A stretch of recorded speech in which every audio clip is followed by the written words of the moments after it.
ईसाई धर्म में आज वे जो कुछ भी कहते हैं अंत में कहते हैं आमीन। अगर आप देखें कि वेटिकन में इसे कैसे कहा जाता है, इसे हमेशा ऐसे कहते हैं आमीन। इसमें से एन हटा दें और फिर आमीन कहें।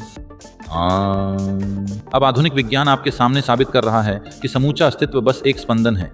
जहां भी स्पंदन होगा वहां एक ध्वनि होनी ही है, इसलिए समूचा अस्तित्व ध्वनि है। और ध्वनियों के इन सभी जटिल मिश्रण के लिए मूल ध्वनि है आ, वु, अनमा और आम।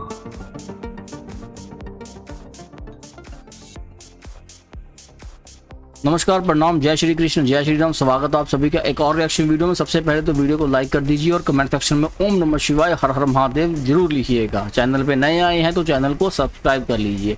चलिए देखते हैं सदगुरु ने इस वीडियो में क्या कहा है। वैसे सदगुरु हमेशा एक अनोखा और गहराई से सोचने वाली बात करते हैं। ये वीडियो भी निश्चित रूप से हमें कुछ नया सिखाएगा। शुरुआत में उन्होंने ईसाई धर्म के आमीन और ओम के बीच एक अद्भुत संबंध की बात की। उन्होंने समझाया कि कैसे विज्ञान भी इस बात को साबित कर रहा है। ओम शब्द से उत्पन्न हुई ध्वनि को उन्होंने बड़े विस्तार से समझाया है। यह वाकई सोचने वाली बात है कि जिस ध्वनि को इतना साधारण समझते हैं वो असल में हमारे पूरे अस्तित्व का आधार है। और आ, उ और म की ये ध्वनियां किस तरह से ओम का निर्माण करती हैं, और ये वाकई ध्यान देने लायक बात है। इसलिए ओम शब्द किस तरह हमारे जीवन को, हमारी संस्कृति को और हमारे सनातन को प्रभावित करता है, इस वीडियो में सदगुरु ने इसी बात को बहुत अच्छे तरीके से एक्सप्लेन किया है। चलो इसी के साथ वीडियो का प्रारंभ करते हैं और मिलते हैं वीडियो के अंत में।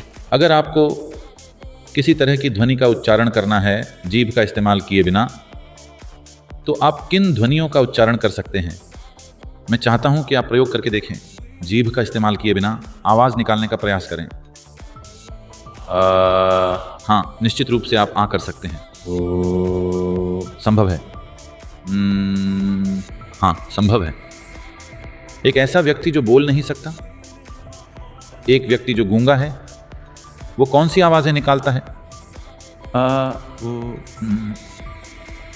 क्योंकि इन तीनों आवाजों के लिए आपकी जीभ का इस्तेमाल जरूरी नहीं है। देखिए, अगर आप अपनी जीभ हटा दें तो आप सिर्फ 3 ध्वनियां निकाल सकते हैं, आ, ओ, आप जीभ का इस्तेमाल करते हुए जीभ को अपने तालू में अलग अलग स्थानों पर रखते हुए इन 3 ध्वनियों को मिश्रित करते हैं और बाकी सभी ध्वनियां पैदा करते हैं। इसी तरह सिर्फ 3 मूलभूत ध्वनियां होती हैं। इन 3 ध्वनियों का इस्तेमाल करते हुए आप इन सभी दूसरी ध्वनियों को पैदा कर पाते हैं। जीभ बस इन 3 ध्वनियों को मिलाने में आपकी मदद करती है कई जटिल तरीकों से। अब इन 3 ध्वनियों आ, वु, अनमा को मूलभूत ध्वनियाँ या सर्वव्यापी ध्वनियाँ कहा जाता है, क्योंकि ये 3 ध्वनियाँ दूसरी सभी ध्वनियों का आधार हैं जिन्हें आप निकाल सकते हैं। अगर आप इन तीनों ध्वनियों का एक साथ उच्चारण करें तो आप क्या पाते हैं? ये ओम नहीं है। अगर आप मुंह खोलकर हवा को बाहर निकालें तो वो आ बन जाता है। जब आप उसे बीच में बंद करते हैं तो वो ऊ बन जाता है। जब आप उसे बंद करते हैं तो वो बन जाता है। लगभग कोई भी जीव ये 3 ध्वनियां निकाल सकता है। अगर आपके घर में कुत्ता या बिल्ली है, वे जम्हाई लेने पर क्या करते हैं?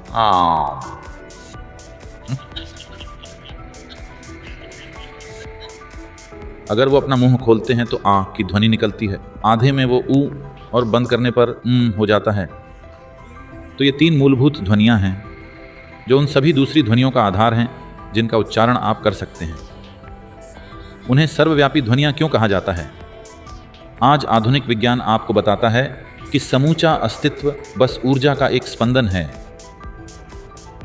एक ही ऊर्जा अलग अलग रूपों में स्पंदित हो रही है जो उसे कई चीज़ों में बदल देती है। अगर समूचा अस्तित्व एक स्पंदन है तो जहाँ स्पंदन होगा वहाँ ध्वनि भी होगी, है ना?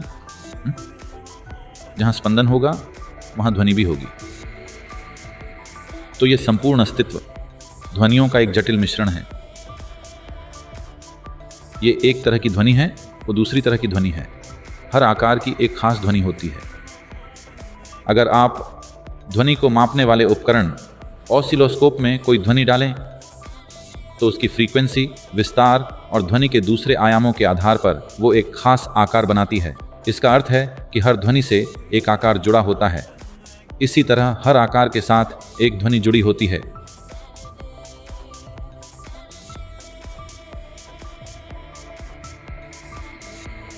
ध्वनि और आकार के बीच इस संबंध को मंत्रों का विज्ञान कहा जाता है। अब आधुनिक विज्ञान आपके सामने साबित कर रहा है कि समूचा अस्तित्व बस एक स्पंदन है। जहाँ भी स्पंदन होगा वहाँ एक ध्वनि होनी ही है, इसलिए समूचा अस्तित्व ध्वनि है। और ध्वनियों के इन सभी जटिल मिश्रण के लिए मूल ध्वनि है आ, वु, अन्मा और आम।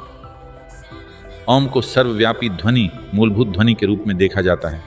ईसाई धर्म में आज वे जो कुछ भी कहते हैं अंत में कहते हैं आमीन।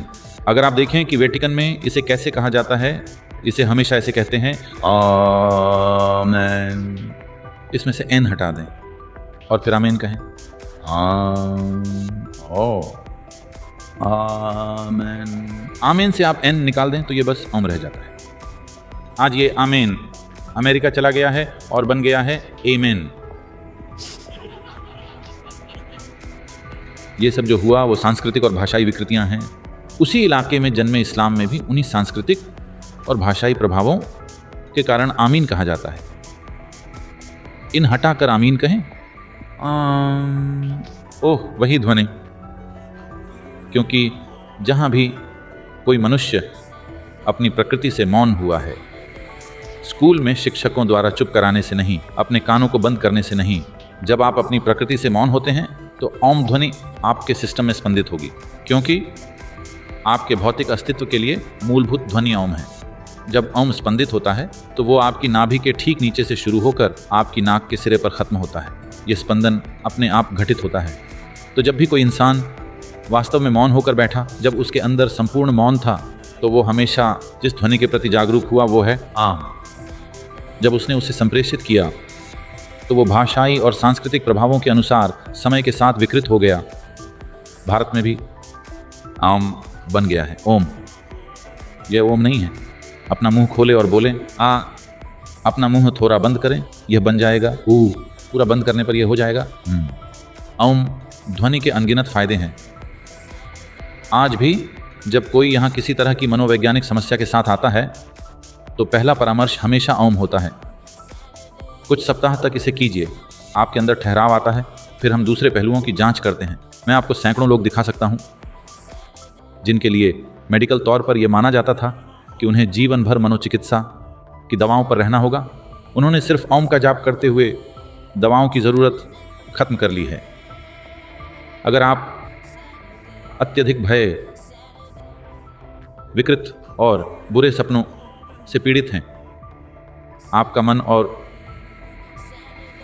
शरीर अस्थिर है, अगर आपका सामान्य ढांचा कमज़ोर है, आप जल्दी जल्दी बीमार पड़ते हैं, खासकर बच्चों को अगर ध्यान देने में मुश्किल आती हो, तो रोज़ाना दिन में कुछ मिनट के लिए ओम का जाप बहुत फ़र्क ला सकता है।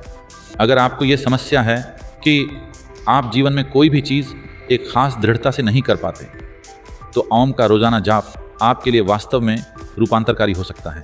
आप कुछ सप्ताह के अंदर अपने काम करने के तरीके में असाधारण फ़र्क महसूस कर सकते हैं। बेसिकली सनातन संस्कृति क्या है, ओम शब्द का हमारे जीवन में महत्व क्या है, ओम शब्द से हमारे जीवन में किस तरह की समस्याओं का समाधान हो सकता है और किस तरह से ये ओम शब्द और ये सनातन संस्कृति मानव की पूरी सभ्यता को प्रभावित करती है। अगर आपने सदगुरु की इस गहराई से भरी व्याख्या को अच्छे से सुना है तो आपको सोचने पर मजबूर कर देगी कि ओम जैसी ध्वनि से मन की समस्याओं का समाधान हो सकता है। यह बात जितनी सरल है उतनी ही अद्भुत भी है। इस वीडियो में बहुत कुछ सीखने को मिला है, खासकर ध्वनि, अस्तित्व, सनातन संस्कृति, ओम शब्द के बारे में हमने यहाँ पे बहुत कुछ सीखा है। और आपने भी बहुत कुछ सीखा है या इसके बिना आपके भी कुछ विचार हैं तो कमेंट सेक्शन में जरूर प्रकट कीजिए। इसी के साथ आज का वीडियो समाप्त करते हैं, मिलेंगे अन्य वीडियो में। तब तक के लिए खुश रहिए। हर हर महादेव, बम बम बोले, जय शिव शंकर।